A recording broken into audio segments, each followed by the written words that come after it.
Hello children, how are you all today? I hope you all are healthy and happy. For today's English lesson, we are going to start the first chapter from your Mastering Grammar book. Yes, the sentences. Now children, before moving ahead with knowing what sentences are, you should observe the first two sentences that I am asking you to. Okay, so now children, see this one.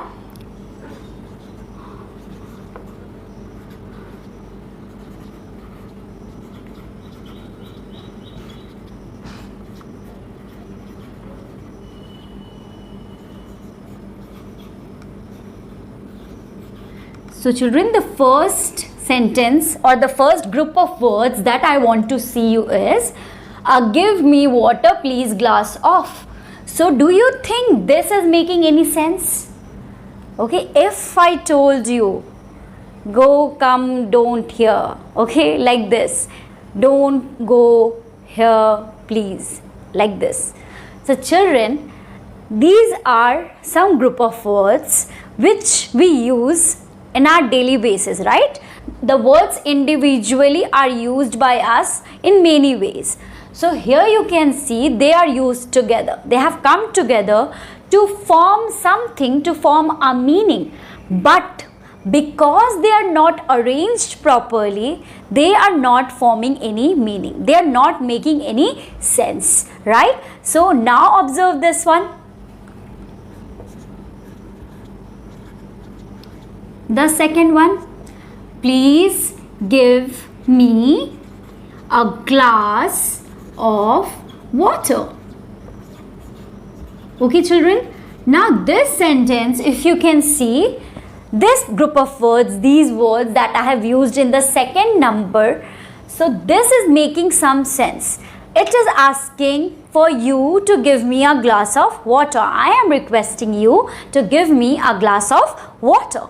But in the first one, the group of words are not making any sense. They are not making any particular meaning, right? So this is the reason number one won't be called a sentence. We won't call this one a sentence, and we will call this one a sentence.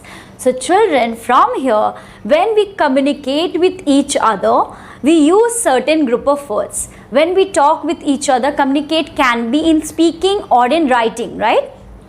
So these way of communication, when I speak to you and you listen, and then I write or you read, okay, this is the way of communication. This is the way of people conveying their message to each other. So in these two ways, we use a group of words that will be arranged in a proper sequence, arranged in a particular order, and that will be making some sense. This group of words, these arrangement of the group of words in a particular order, in a proper order, is a sentence, and not anything, any group of words cannot be called a sentence. You will have to have some meaning for these group of words, okay, for this sentence. So if I say this is a sentence, yes, this is a sentence. If you can see, this is also a sentence because it's making a complete sense. You clearly understand that I am telling you that this particular group of words is a sentence, right children? So yes, now moving to the rules of sentence. How do you know that a particular group of words, a specific group of words can be called a sentence? So there's a subject-verb agreement. Now what is a subject-verb agreement? I will be explaining to you in this chapter only when we move ahead with the subject and predicate part. Okay children? So now just I'll be giving you 2 or 3 examples to understand the first point that I told you, that subject and verb have to agree with each other. I hope you know what is a plural and singular subject, right? So subject can be a noun, can be a pronoun, can be a determiner. Okay, determiners are adjectives or articles, those words, okay, can be called determiners. So a subject can be parts and parcels of these words like determiners, nouns and pronouns. Nouns, you know, they are known as naming words, and the pronouns are the words, is a figure of speech which which replaces a noun. Like when we have to talk about a person, a male, we don't continuously keep on taking his name, but instead we replace it, we use other words like he, him, these kind of words, her, they, them. These words are the pronouns. So children, the subjects are usually the thing we are talking about. So the subject and verb has to agree. What I mean to say, what do I mean by saying this? Look at this example now. Again we are learning about the first point. The first rule is rules of a sentence. The first one is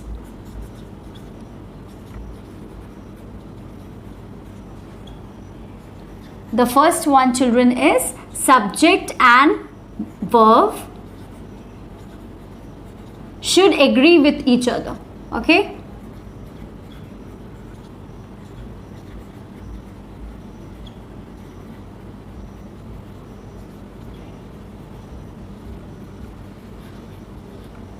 So we will learn this one through example given in your book only. So in your book it's Sana is enjoying the picnic. Okay. Let's see. Sana is enjoying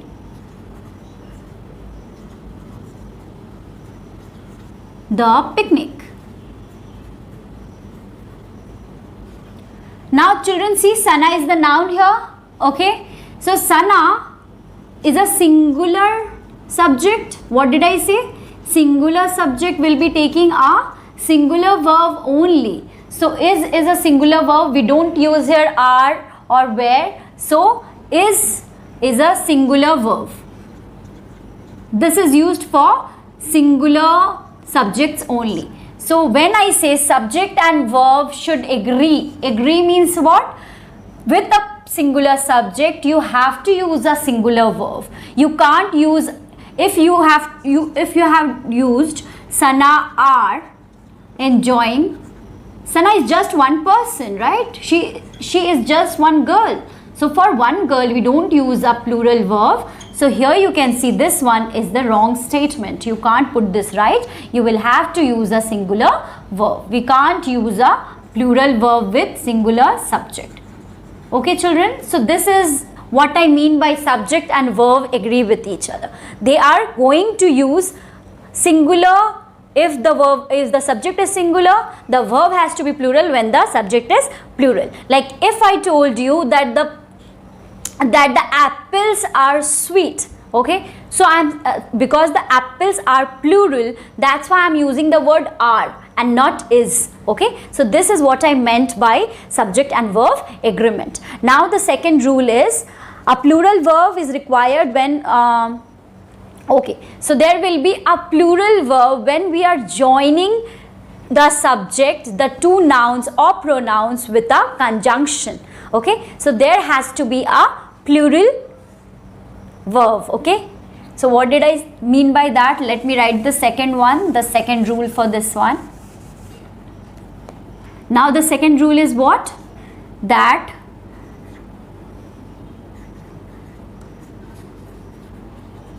the plural verbs will be used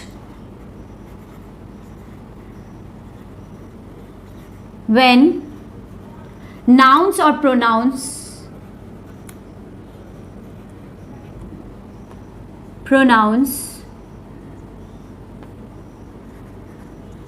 are joined with conjunctions.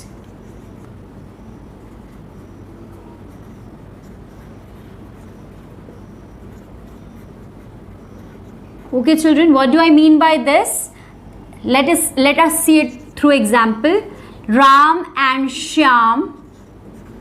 Now what will we use here? Is or are? With this rule, according to this rule, we are going to use plural verbs. That means either are or were, according to the tense of the sentence. We are talking about present, then are, and if we are talking about past, then were. So are brothers. Okay, Ram and Shyam are brothers. So do you see I am using a plural verb here? Right? I used a plural verb with when two nouns are joined by a link verb, linking word, that means a conjunction. A conjunction is a part of speech which is used to join separate sentences. Okay, so linking word, also known as conjunction. I hope children this thing is clear, that you will have to use a plural verb when two nouns or pronouns are joined by, yes, linking words, right? Now moving to the next one, the third rule. The third rule says that a singular verb is used when two nouns or adjectives suggest one idea or refer to the same person or thing. Now, like, okay, drawing and cooking is my hobby. When we use the words, the nouns or the pronouns in a specific way to mention that they are my hobbies, you are not going to use are. Okay, so they have told you that a singular verb will be used when two nouns or adjectives suggest one idea. That means if this is my hobby, let me write the third rule.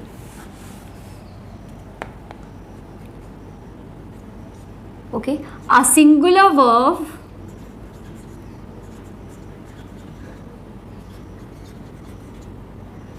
is used with, okay, when nouns or pronouns, nouns or adjectives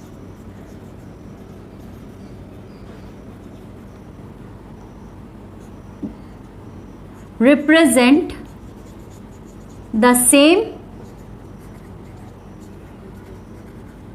idea. Okay, like drawing,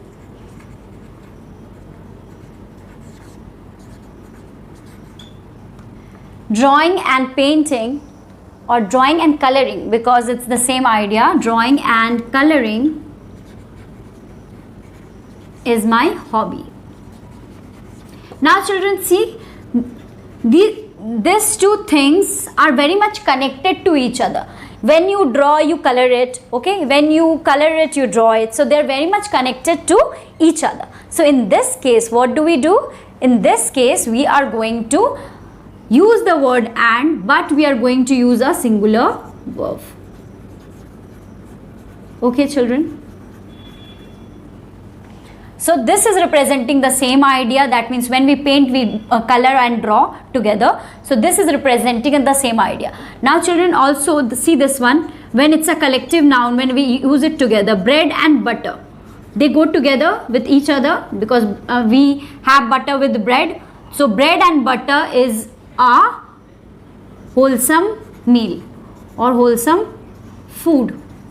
Okay children, things which connect. So butter and bread are connected by and, but we are not going to apply the second rule here. We are going to apply this third rule, because a singular verb will be used for same idea or same connecting words. Okay, same words associated with each other. Let's see some more examples of this thing, this rule. This example is in your book only. Red and green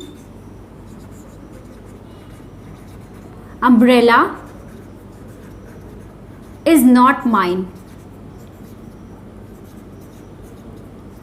So I told you about adjectives. Now adjectives is what here? Green and red, because it is telling about the umbrella that they are red, that umbrella, specific umbrella is red and green in color. Now children, see, these two colors are joined by the word and, but we are not going to use a plural verb. Instead we are going to use a singular verb. Why? Because it is talking about one umbrella only. It is just talking about umbrella which is both red and green in color. So singular, we are going to use singular verb with this one as well. Okay children, so now we are done with this one. Now number 4 rule, let's do with the fourth one.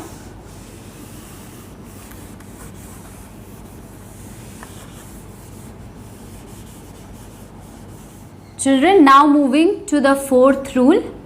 So a singular verb is used with either dot dot or, because either and or are used together, and neither or nor. Neither and nor are used together. Nor. So let me give you an example here. So the example is neither my mother nor my sister.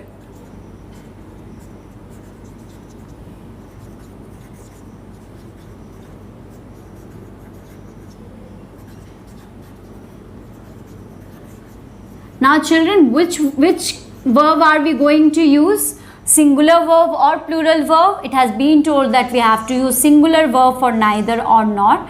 Okay, neither or nor. So nor my sister, here will be is and not are. Is at home. Okay.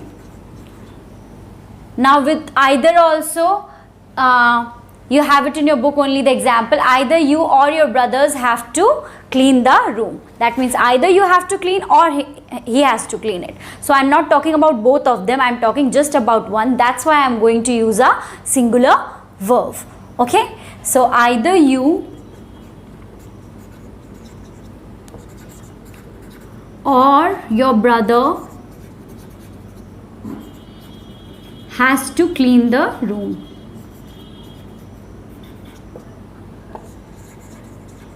So children, I hope you understood this rule.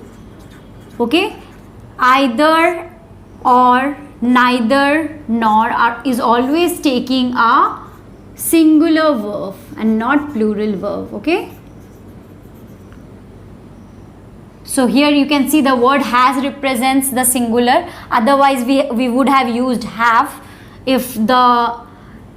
If either or would have taken a plural verb, we would have used here have and not has. That's why has is a singular verb and we are using it when we have used it with either or. So children, now moving to the fifth rule.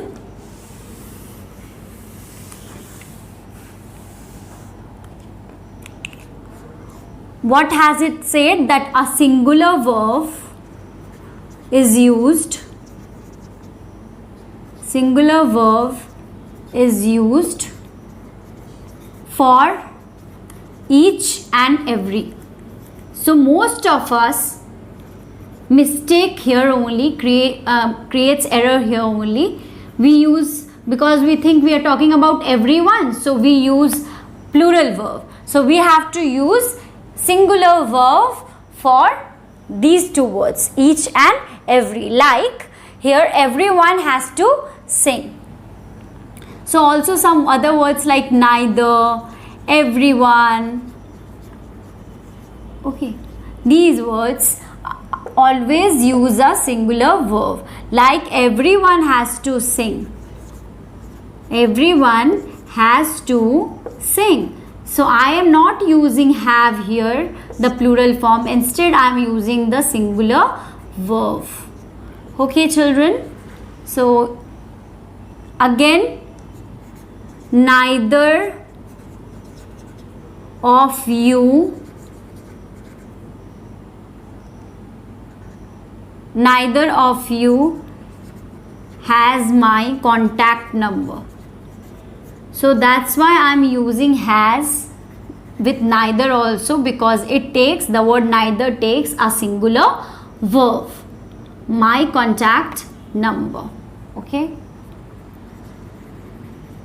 Okay children, so I hope you understand. With each also we are going to do the same thing. Each one of the students is being trained. So we are going, if you're talking about the subject has to be in plural, but the verb has to be in, yes, in singular. So now moving to the sixth one. Okay, the sixth rule. This was the fifth one. Now moving to the sixth rule.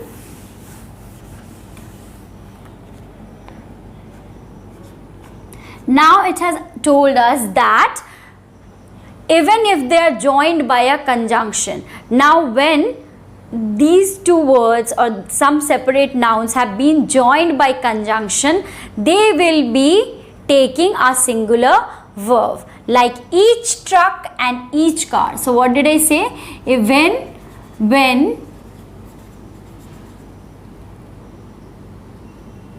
it is joined by joined by a conjunction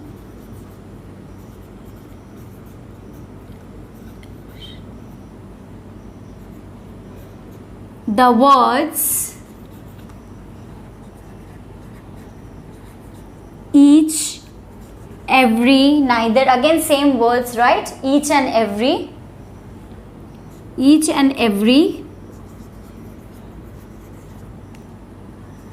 are going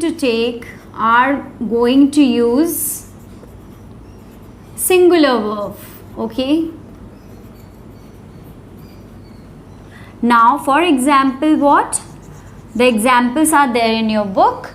So for example, each truck and each car is being searched, means they are searched individually, each car and each truck. Now is, okay, not are. We won't think that there are two things like car and truck, two nouns, we are going to use are. No, we aren't going to use are. Instead, we are going to use a singular verb is. Okay, children. So is being searched. So we had used is because both of these words, each car, each truck, is singular, is taken as singular. Now children, again some nouns which are singular in meaning but plural in form, okay, they will also be taking a singular verb. Okay children, so the seventh rule, okay, the subjects or nouns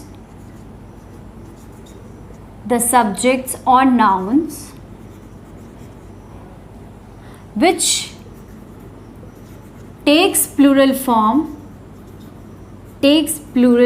but are singular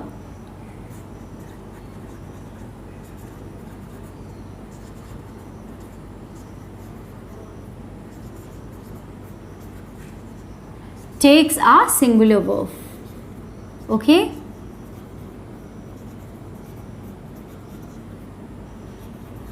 now children, we know like a pair of shoes, a pair of slippers, this thing one cannot exist on its own. We take it as single unit only, like you can't wear one shoe or you can't wear one slipper. So this way, if we are talking about a pair or something which has to be taken together, that time we are going to use a singular verb. For example, this pair of slippers, see we are using this only and not these.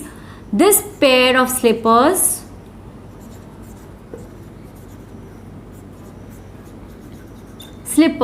is new. So the verb, this one is acting as the main verb, this is the adjective, is a singular verb. Okay children, so I hope this point is clear. Now children, moving to the next one, the seventh point. Oh, we are done with 7th. Now moving to the 8th point. Some nouns which are plural in meaning but singular in form. Okay. Now plural in meaning but are singular, they will be taking, yes. So let's write the 8th one. Number 8. So nouns, some nouns which are singular in meaning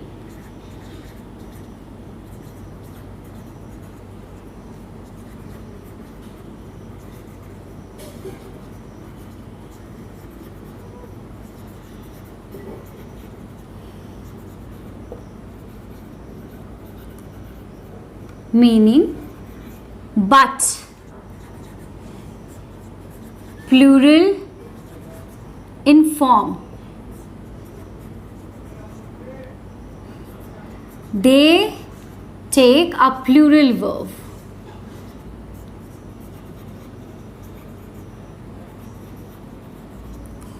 Okay, so what do I mean by this? Let us see through example. The children are playing in the garden.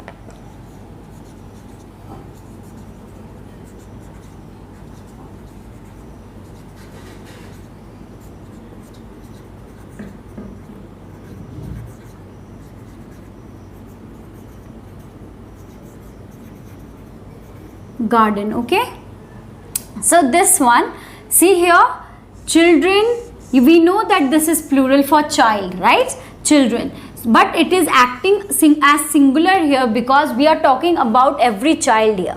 So children is singular in form but is plural, so we are taking a plural verb are. So this verb has to be plural verb. Okay, we cannot write is. The children is playing in the garden. No, it will be wrong. So this is the correct one. Now moving to the 9th one, if there is. Okay, so when you are depicting a singular verb is depicting a singular subject, means collection of objects or collection of things, then we use a singular verb. Okay, number 9.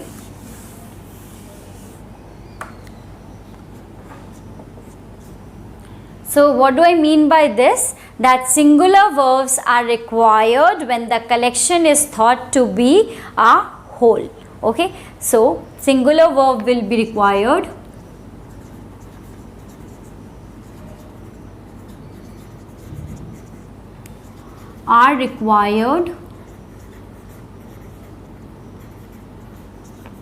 when the collection of things mean the whole. Okay, what do I mean by this? Do you know the collective nouns? Yes, this point is talking about them only. So which kind of verb are we going to use? We are going to use for those sentences in which there is a collective noun, reference to the collective noun, we are going to use a singular verb. Okay, the audience was enthralled at their performance.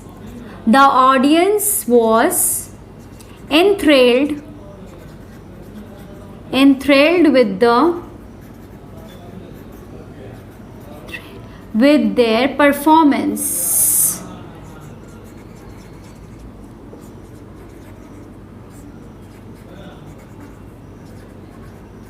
Okay, so yes, see, audience means a group of people, the crowd of people. So this was a collective noun, this is a collective noun, but still we are using a singular verb. So singular verb was singular verb. So this is number 9. Now moving to number 10. A singular verb is required when the plural noun depicts some specific quantity or amount. Okay, if you are talking about a specific amount, then we use the singular verb. Okay, what do we mean by this? Let's see.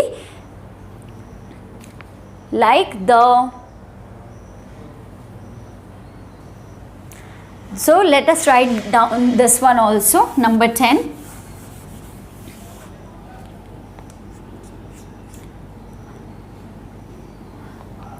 A singular verb is required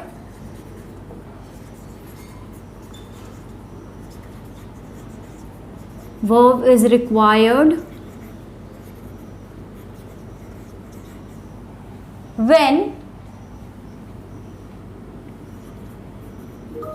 plural nouns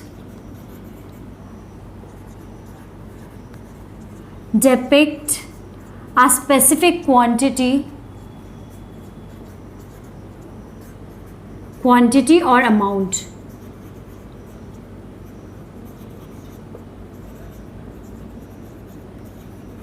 So what do I mean by this?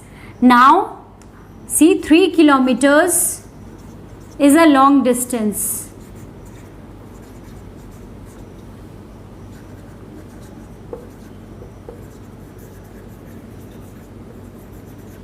So in this sentence you can see that this one is plural, right? 3 means 3 kilometers, they can be counted, but because this is a specific unit, kilometers, that's why we are using a singular verb and not are. Okay, we are not going to use are for it. Okay children, I hope this thing is clear. I hope you understood what I meant by this point. Okay, we will be doing some more examples when we will be solving examples or the exercises. So children, for today I wrap up my lesson here only. We will meet in another class with another video lesson on sentences only. Thank you for watching the video. Have a great day.